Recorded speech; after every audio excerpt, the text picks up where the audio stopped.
Assalamualaikum warahmatullahi wabarakatuh. Salam sejahtera untuk kita semua.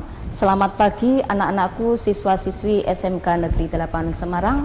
Hari ini kita berjumpa dalam acara secangkir ilmu tentang adiksi korban nafsa.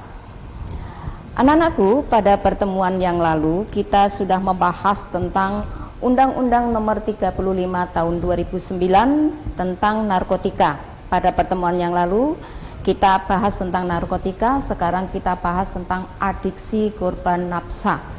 Apa sih pengertian dari adiksi korban nafsa? Yang pertama adalah pertama tadi adalah kecanduan atau ketergantungan. Adiksi merupakan suatu kondisi ketergantungan fisik dan mental terhadap hal-hal tertentu yang menimbulkan perubahan perilaku bagi orang yang mengalaminya. Berikutnya kita bahas tentang ciri-ciri dari adiksi. Yang pertama, adanya keinginan untuk menghentikan ketergantungan, namun para pengguna selalu mengalami kegagalan. Yang kedua, ingin menggunakan lebih banyak lagi zat atau bertambahnya untuk mendapatkan kesenangan atau euforia. Yang ketiga, saat menghentikan pemakaian zat menimbulkan efek withdrawal atau gejala putus zat atau orang menyebutnya dengan sakau. Yang berikutnya adalah zat apa saja yang menimbulkan adiksi, yaitu semua zat mode altering substances atau zat yang dapat menghilangkan sakit atau perilaku yang mendatangkan kesenangan yang intens berisiko menimbulkan ketergantungan. Kalayak medis sering membatasi dengan ketergantungan fisik dan psikologis. Anak-anakku, berikutnya kita bicara mengenai dampak adiksi. Ada 3 dampak. Yang pertama, bagi penyalahguna atau klien yang mengalami rasa tidak nyaman baik fisik maupun non fisik. Saya ingatkan, baik fisik maupun non fisik, dia tidak nyaman di seluruh tubuh badannya dan tidak nyaman secara psikologisnya. Yang kedua, ketidaknyamanan ditujukan oleh perubahan perilaku dan ekspresi verbal maupun non verbal. Verbal itu dalam bentuk bahasa, baik lisan maupun tulisan, misalnya kalau melalui WA dan sebagainya dengan menuturkan bahasa yang tidak terkontrol. Kalau non verbal bisa dalam bentuk perilaku atau dengan bahasa tubuh, mungkin lesu, letih atau marah dan sebagainya. Lalu yang ketiga, ciri yang ketiga adanya pola perilaku negatif pada diri penyalahguna narkoba.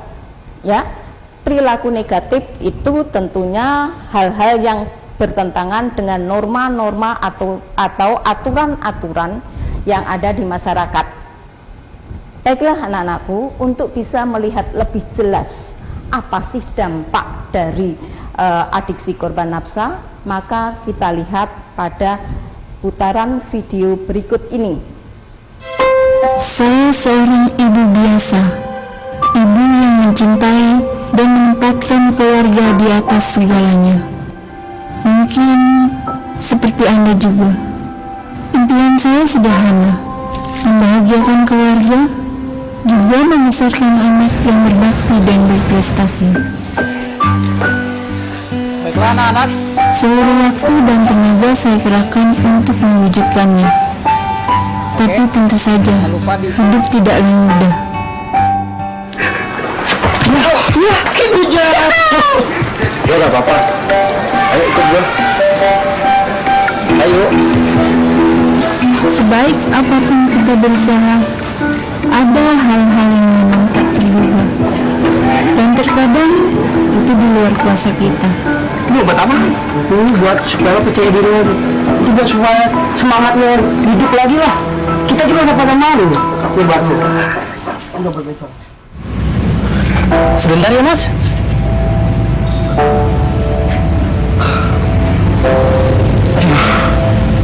Kemana sih anak? Gimana Pak hari ini? Angga, makan yuk nak. Angga. Lihat tuh. Hati-hati ya Pak. Iya, assalamualaikum. Waalaikumsalam. Wah. Angga makan dulu. Angga.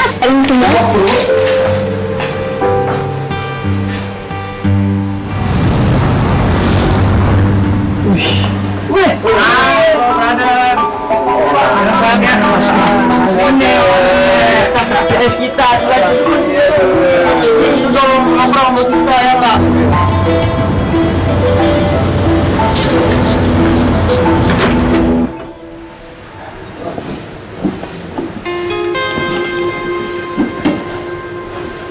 Angga.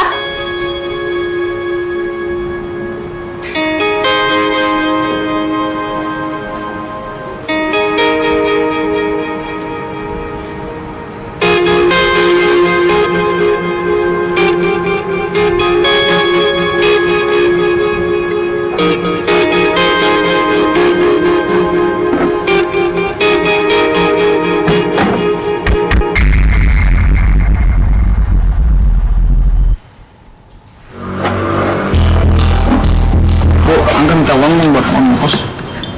Angga, ini apa? Semalam ibu nemuin di kamar kamu. Ini bukan punya Angga Bu, ini punya teman Angga.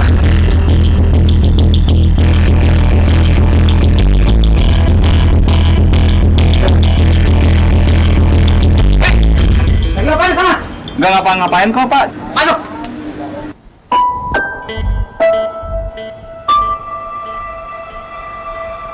Akhir-akhir ini bengkel Bapak sepi Bu. Tapi yang bantu nggak tahu kemana.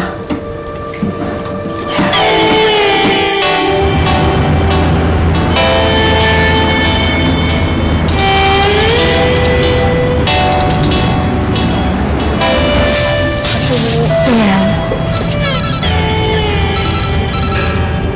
Tagihan Angga akan segera saya lunaskan.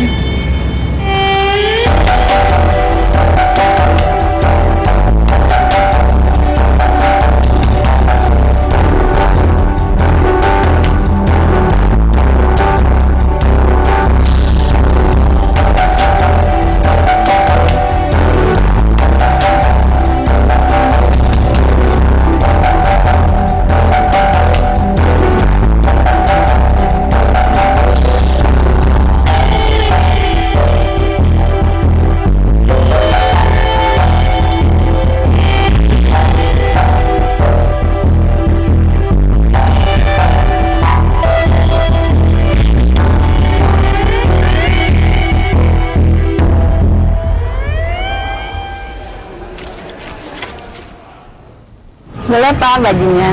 Senja itu dijual Mbak? Oh iya Bu, dijual. Masih bagus sih ya? Masih bagus, boleh dicoba kok Bu ya. Berapa harganya Mbak? 200 Bu. Nggak kurang nih.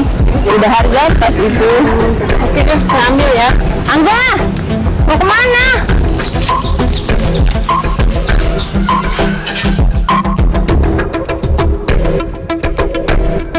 Angga, apa-apaan Angga?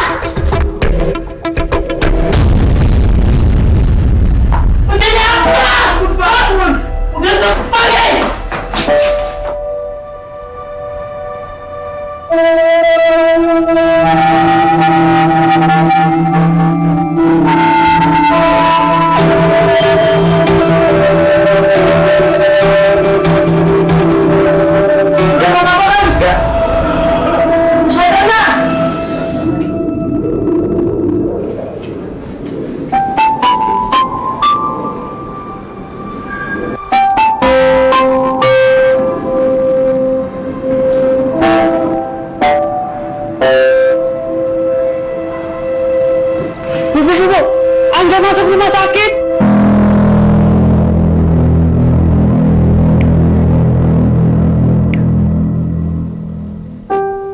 Kita tidak akan pernah tahu apa yang akan menimpa keluarga kita, anak kita. Bisa jadi itu merupakan hal buruk, sebuah tragedi ataupun musibah yang membuat hati kita remuk.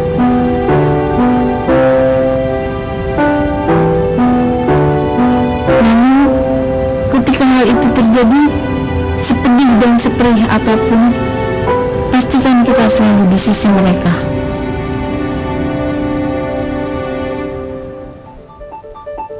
Zaman memang sudah berubah, dan untuk menjadi orang tua yang baik, saya penuh dengan tantangan.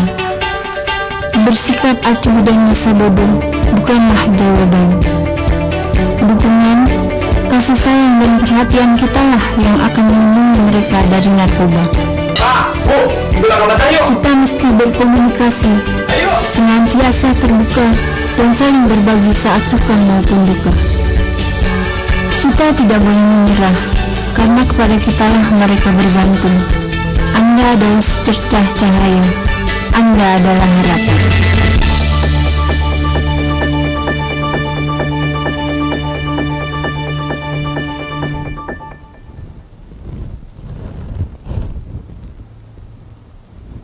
Baik anak-anakku, tadi setelah melihat tayangan video tadi, anak-anakku bisa menganalisis bagaimana dampak dari adiksi korban nafsa.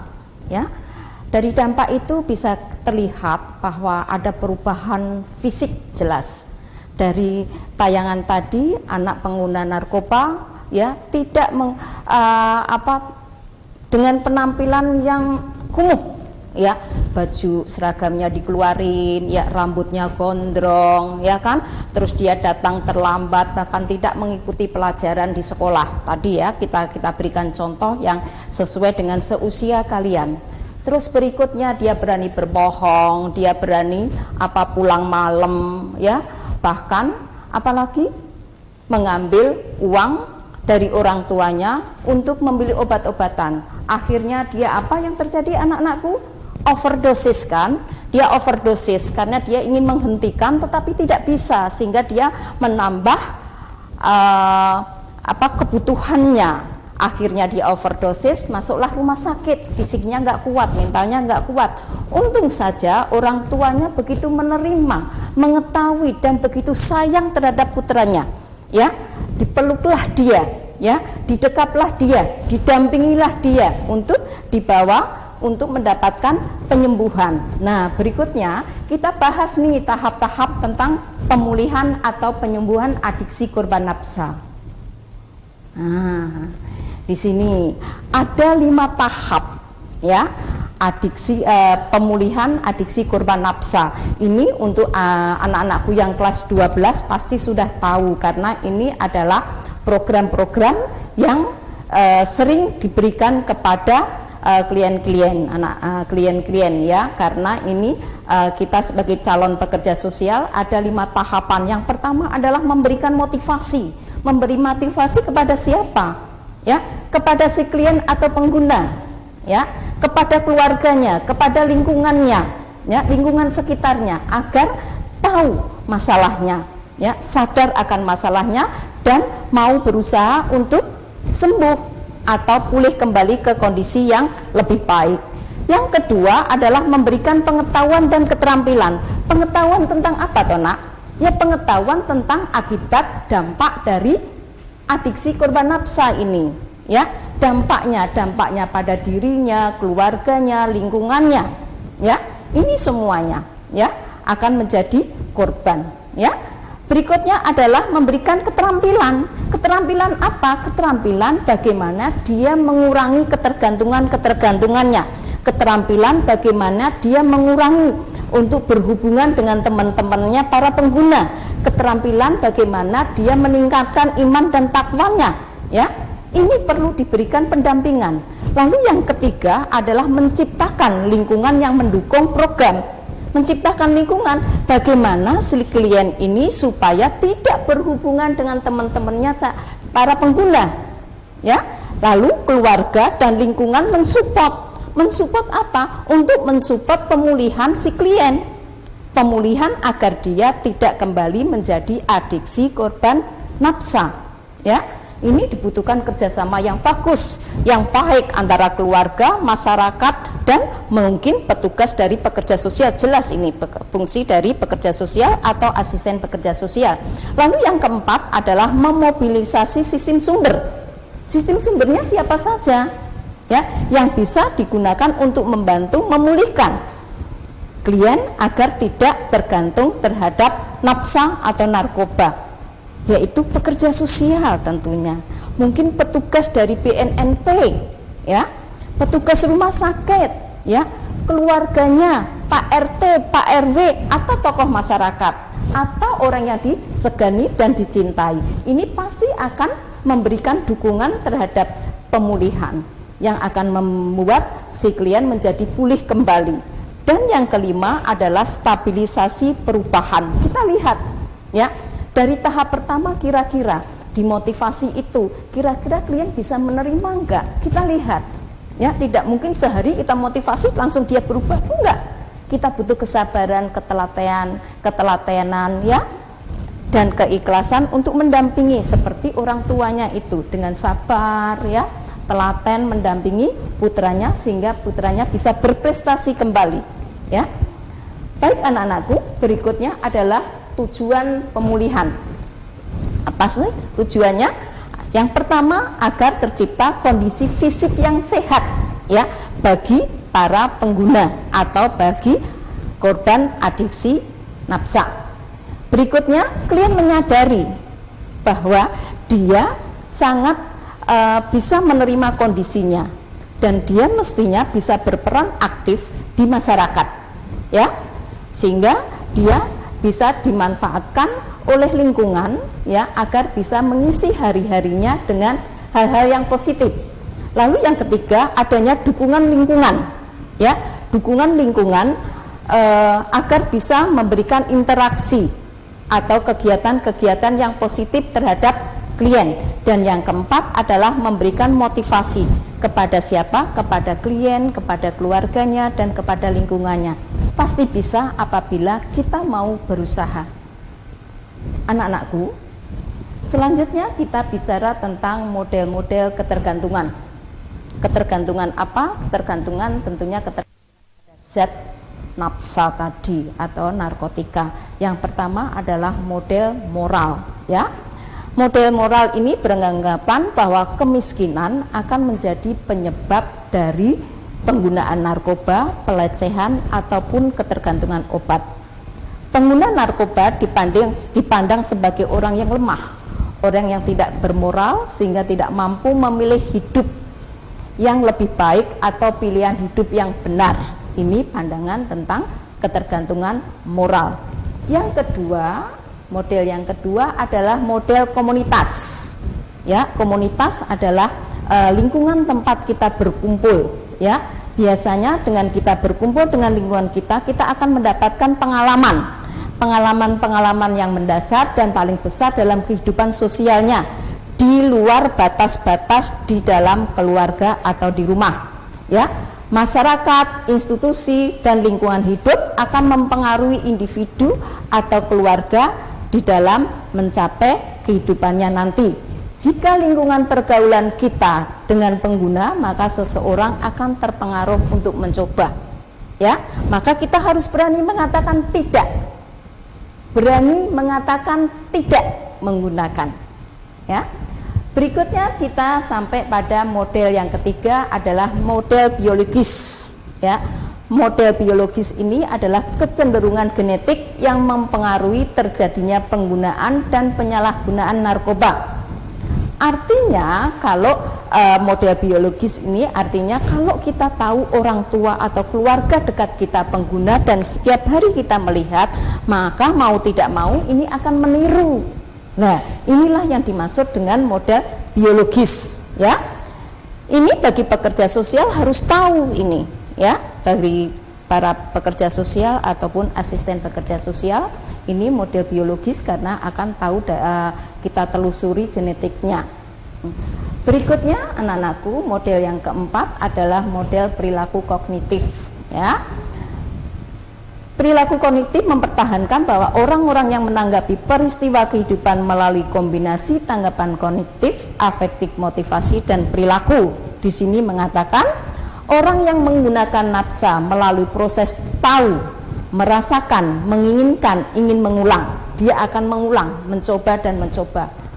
Mohon maaf mungkin dari anak-anakku yang misalnya kita dulu waktu masih kecil permen itu kok manis, kita coba lagi dan coba lagi, akhirnya kita sering menjadi ketergantungan, ya itu kan. Berikutnya model yang kelima adalah model teori belajar sosial. Teori ini menekankan pembelajaran individu yang terjadi di lingkungan sosial secara langsung, ya baik pribadi maupun secara tidak langsung melalui model atau contoh orang lain, ya. Orang belajar bersikap, berkeyakinan tentang obat melalui pengaruh kelompok-kelompok sosial dan sistem sosial yang lebih besar termasuk media massa, ya anak-anakku. Karena Anda menggunakan medsos, hati-hati di dalam penggunaannya sehingga Anda tidak terpengaruh, ya, untuk bisa menggunakan. Harus berani mengatakan tidak, ya, karena itu akan membahayakan, merugikan bagi diri sendiri, keluarga, lingkungan, masyarakat, tentunya sekolah, ya. Yang terakhir adalah model penyakit, ya. Model penyakit ini juga merupakan paradigma utama untuk mengobati bentuk lain dari perilaku adiktif, ya, seperti perjudian, ya, makan berlebihan dan sebagainya, ya. Pendukung model penyakit mengklaim bahwa kecanduan adalah penyakit biologis, psikologis, dan spiritual yang progresif dan tak tersembuhkan. Tapi jangan pesimis, kita harus bisa untuk mengalahkan, ya, diri kita agar kita tidak tergantung pada hal-hal yang negatif, ya anak-anakku. Demikian untuk materi kita tentang secangkir ilmu adiksi korban nafsa. Maka ada beberapa hal yang perlu diingat, yaitu pertama, hindari narkoba atau nafsa. Yang kedua, terapkan pola hidup sehat. Ingat, terapkan pola hidup sehat, ya. Jalin komunikasi yang positif dengan siapa saja, ya, sehingga kita punya relasi, punya jaringan yang baik yang akan membantu kita untuk berprestasi. Yang keempat, tingkatkan iman dan takwa kita. Jangan lupa untuk berdoa, sholat 5 waktu, ke gereja, dan sebagainya. Yang kelima adalah hargai orang lain. Dan yang terakhir, terapkan 5S. Senyum, salam, sapa, sopan, dan santun. Anak-anakku, demikian secangkir ilmu adiksi korban nafsa. Apabila kurang dan lebihnya, Bu Nur mohon maaf. Kekurangan adalah milik Bu Nur, kesempurnaan adalah milik Allah. Jangan lupa salam idola, inovatif, disiplin, kolaboratif. Sekian, Assalamualaikum warahmatullahi wabarakatuh.